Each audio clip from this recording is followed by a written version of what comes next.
Hi, I'm Jen from JenThereDoneThat, and we have new travel updates for Puerto Rico in February 2022.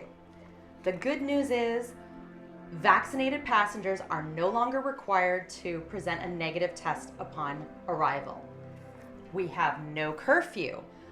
Beaches, Yunque Rainforest, events, guided tours, and museums are all open. The January dry law for alcohol sale and consumption has expired. So none of those things are being carried over into February. Face masks are still required in airports, public buildings, inside private businesses, when you're not eating or drinking, and face masks are still not required at the beach or outdoor activities with 50 people or less. Fully vaccinated passengers arriving on domestic flights from the US are required to complete the travel declaration form, I'll leave the link below, and upload your vaccination card. People are reporting this is taking minutes to get through security now. Just when you fill out that travel declaration form, you upload your vaccination card, it will create or generate a QR code. You present that when you're walking out the door, and no hassle, and the lines are being reported as either very short lines or no lines at all.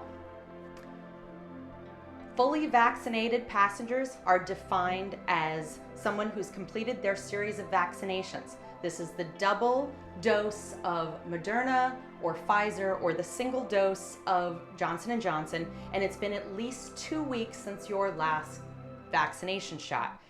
As long as it's a FDA or WHO approved vaccination, it works.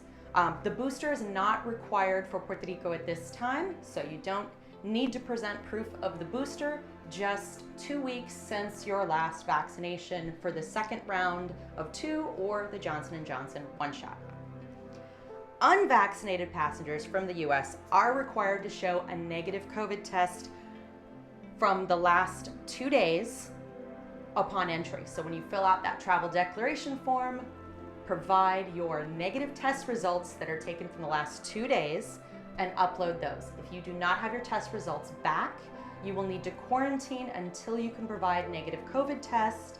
If that may come back in the next day, and then you just upload it to your travel declaration form.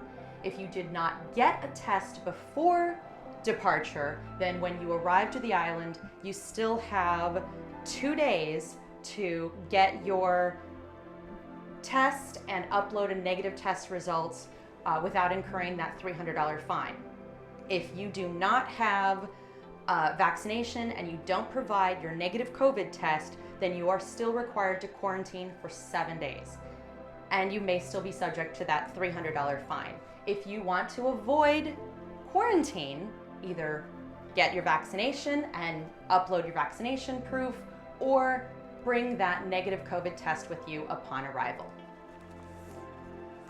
And children ages 2 and up need that negative COVID test. If your child is under 2, then there's no negative test required for that child under 2.